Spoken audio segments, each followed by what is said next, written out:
जनगणना 2027 को लेकर अंडाल में चलाया गया जागरूकता अभियान। बीडीओ और विधायक पार्थव घोष ने लोगों से सहयोग की अपील। जनगणना 2027 की तैयारियों को लेकर अंडाल ब्लॉक में जागरूकता अभियान चलाया गया। शनिवार को अंडाल बीडीओ कार्यालय में आयोजित कार्यक्रम में अंडाल के बीडीओ और रानीगंज के विधायक पार्थव घोष की मौजूदगी में लोगों को जनगणना प्रक्रिया के बारे में विस्तार से जानकारी दी गई। कार्यक्रम के दौरान टीवी स्क्रीन के माध्यम से लोगों को बताया गया कि जनगणना के लिए ऑनलाइन आवेदन किस प्रकार से किया जाएगा और इसकी पूरी प्रक्रिया क्या होगी। इसके अलावा नागरिकों को जनगणना से जुड़ी महत्वपूर्ण जानकारियां भी दी गई। इस संबंध में अंडाल के बीडीओ ने बताया कि 1 अगस्त यानी आज से जनगणना 2027 की प्रक्रिया शुरू कर दी गई है। उन्होंने कहा कि ऑनलाइन आवेदन प्रक्रिया का वीडियो जारी कर जानकारी दी गई ताकि सभी नागरिक आसानी से यह प्रक्रिया को समझ सके। वहीं इस दौरान रानीगंज के विधायक पार्थव घोष समेत भाजपा नेता जयंतो मिश्रा सहित अन्य लोग मौजूद रहे। विधायक पार्थव घोष ने लोगों से अपील की कि जनगणना के दौरान घर घर पहुंचने वाले अधिकारियों का सहयोग करें ताकि जनगणना का कार्य सुचारू और सफलतापूर्वक पूरा किया जा सके। খুবই গুরুত্বপূর্ণ। এই জনগণনার যে তথ্য, এই তথ্য পরবর্তীকালে সরকারের কাছে একটা তথ্যের ভান্ডার হয়ে ওঠে, যার মাধ্যমে বিভিন্ন অর্থনৈতিক, সামাজিক, পরিকাঠামোগত যে উন্নয়ন সেটা করার জন্য সরকারের এটা দরকার। এছাড়াও বিভিন্ন সামাজিক সোশ্যাল সিকিউরিটি যে স্কিমগুলো আছে সেগুলোকে ইমপ্লিমেন্ট করার জন্য এই তথ্যটা খুব প্রয়োজন।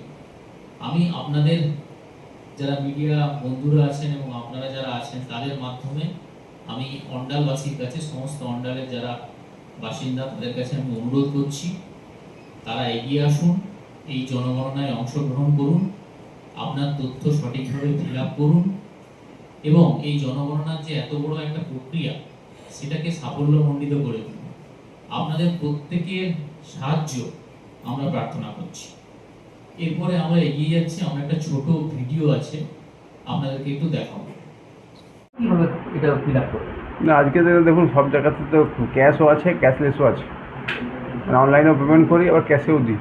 যারা অনলাইনে করতে পারবে তারা করবে, যদি না করতে পারে পরবর্তীকালে আমরা সেটাকে করার ব্যবস্থা করব।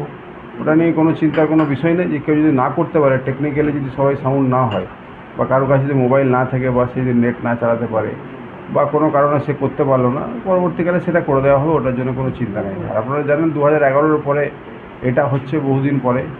আর দেশে আর্থ সামাজিক অবস্থান, কত লোক আমাদের আছে, বাজেট থেকে আরম্ভ করে সোশ্যাল ওয়েলফেয়ার থেকে আরম্ভ করে সব কিছু নির্ভর করে দেশের কত সংখ্যক মানুষ বসবাস করছে তার উপরে।